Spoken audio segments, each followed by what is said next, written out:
In this drive, we'll check the features of the FSD 12.5.4.1 on a freeway, driving at high speeds.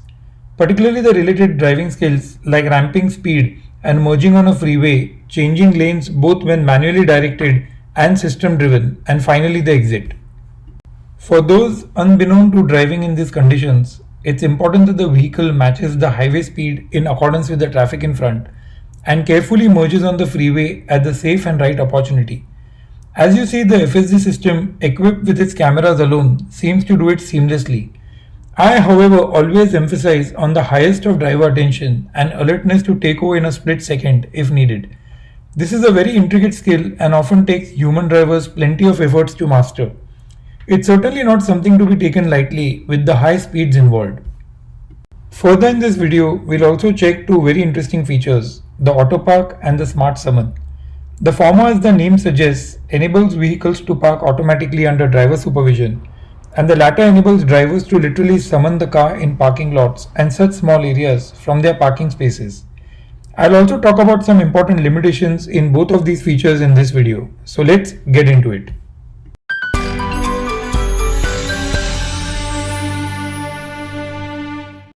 That's the autonomous active lane change which the FSD undertakes by itself without any driver command.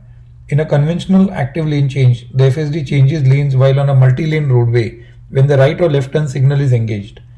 Tesla has a separate setting for lane changes which I will advise drivers to carefully check and grasp.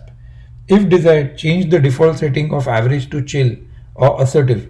Chill provides a more relaxed driving style and assertive drives with more urgency. The setting for minimal lane changes for the current drive makes fewer lane changes on the current drive. The vehicle will make the necessary lane changes based on the navigation, but here too the driver needs to stay highly alert. ADAS systems are all different and some of the systems are simply lane change happy. Drivers can experience autonomous lane changes that are too frequent to their comfort. GM's Super Cruise is one system that comes to mind in my observation. Most drivers are comfortable with the conventional variety where the system changes lanes only when directed. This is a very important aspect of autonomous driving on high-speed highways. In Tesla's vision-only approach, this system is working purely with the inputs from cameras mounted on the front, rear, left and right of the vehicle. The driver needs to be fully attentive and the vehicle will display a series of escalating warnings requiring driver response. Tesla's AutoPark is an advanced parking assistance feature that allows Tesla's vehicles to automatically park themselves in parallel or perpendicular spots. It's designed to improve convenience and precision in parking maneuvers, especially in tight spaces. Here's how the AutoPark feature generally works. The first step is detection. While driving at low speeds, typically under 15 miles per hour, Tesla's sensors actively search for appropriate parking spots. The car will alert the driver once it identifies a suitable space. Alternately, the driver can tap the fast appearing grey colored rectangles that start showing up as the car detects parking spaces. Next is activating the AutoPark. Once the driver stops suitably next to an identified and desired parking space, the system will recommend spots with the letter P, or the user may tap any of the other identified spots to initiate the AutoPark. The parking can be initiated with the start button. Once initiated, the vehicle will take control of steering, accelerating, braking and gear shifting to maneuver into the parking space. The driver can monitor the process and intervene if necessary, but the system is designed to handle the parking task autonomously. I performed at least 20 AutoPark executions over the last few days just for this video, and it parked the car perfectly into the given space each and every time. Not necessarily the way I would have done it manually, but very accurately never the same. After the parking maneuver is complete, the vehicle will notify the driver, usually with an audio alert and a notification on the screen, indicating that the car is securely parked. The AutoPark feature currently available works on Tesla's purely vision-only system, and that needs the driver to be highly alert. For instance, the car cannot see certain objects, most commonly shopping carts that may be lying in the parking area, or worse still, some small yet hard metal object like barriers that can cause the car some damage. Like everything in the FSD, this system too is fully supervised and requires the driver to be fully aware and alert, ready to take over. As with other Tesla automated features, driver supervision is required to ensure safety, and the system may not operate optimally in all parking situations. Additionally, the performance and availability of AutoPark can be influenced by external factors such as visibility, environmental conditions, and the complexity of the parking area. The summon is a feature that was frustratingly absent for long from the previously offered enhanced autopilot and is finally here. Tesla's summon feature is designed to allow owners to remotely move their vehicles in and out of tight parking spaces or garages with minimal effort.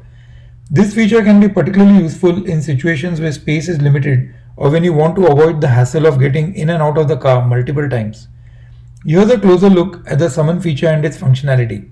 Summon is intended to let the vehicle drive itself at very low speeds from a park position to a position where it can be easily accessed by the driver.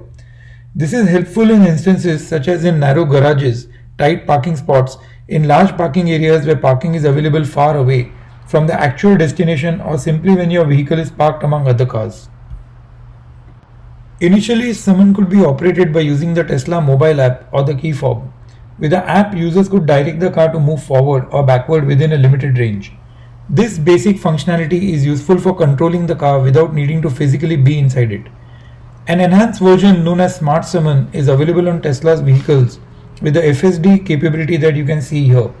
Smart Summon enables the car to navigate more complex environments such as parking lots, and it can reach a specified GPS location to pick up the owner. This version uses the car's sensors, cameras, and GPS to move over greater distances and navigate around obstacles. Safety is a crucial aspect of operating the Summon feature. Even though the vehicle can operate autonomously during summon, the driver must continuously monitor the vehicle's movements. The car will stop if it detects an obstacle, and the driver can intervene and halt the maneuver using the app or the key fob controls. Smart summon functions work best in open areas with good visibility. They may face limitations in areas with poor GPS signals, adverse weather conditions, or overly crowded spaces. Like other Tesla features, Summon continues to receive over-the-air updates that enhance its capabilities and safety. A vehicle here approaches from the opposite direction, and the car summoned from across the sections coolly heads towards the requested place after taking a U-turn and passing the approaching vehicle without any anxiety, as you see, for the controller or the driver of the other vehicle whatsoever. These features appear simple, but in my experience I have found them extremely useful in daily use, particularly the AutoPark, which I use so frequently and has significantly improved in its recent iterations that I have tried. One must, however, always be cautious and alert. That's the conventional active lane change, where I use the turn signal to change to the lane on the right. The vehicle would have most likely done it on its own at a later point, but I did it for my own comfort to be in the right lane just a bit ahead of time. To be precise, at 0.6 miles from the exit, as you can see is indicated on the screen. When driving manually, I would simply do it approximately at the last half a mile of the exit, depending of course on the given conditions. So that's also somewhat my natural instinct and also my recommended distance. The big change in the version 12 was the entire C++ code being replaced by the neural network trained system. I'm not sure if that includes the freeways though. While the big change in actual driving was the system becoming hands-free with vision-based attention monitoring. The 12.5 was actually supposed to get more natural like humans due to the increased operating parameters. Those supposedly went up 5 times. The hands-free was really supposed to happen in 12.4, but instead of feeling more natural, it actually went the other way on the contrary.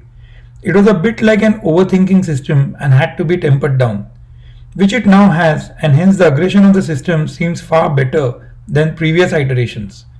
Its speed was reported to be sometimes over the limits, enough to get pulled over, while sometimes it was reported to be almost illegally slower.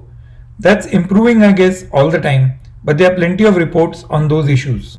One should also check its feasibility on older cars and Tesla policies when transferring your FSD ownership to newer ones. Those are constantly changing, sometimes based on models.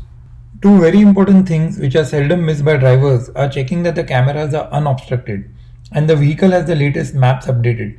The first of these things are absolutely critical. I will strongly urge drivers to do the same. Even checking physically with a piece of cloth is not a bad idea. The command for the camera on the screen can offer a quick view for whatever it's worth. This video is not a tutorial of any kind, and you are advised to follow the instructions as given by Tesla from time to time.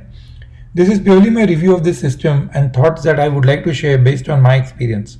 This system is evolving all the time and you are advised to update yourself accordingly.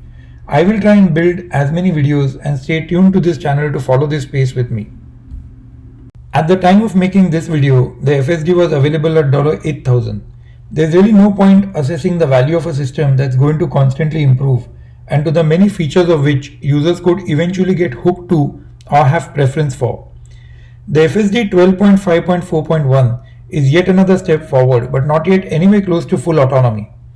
The key thing in assessing this system is to suppress the euphoria of some truly marvelous features while applying a sane mind to the safety and the driving demands in real-world traffic conditions.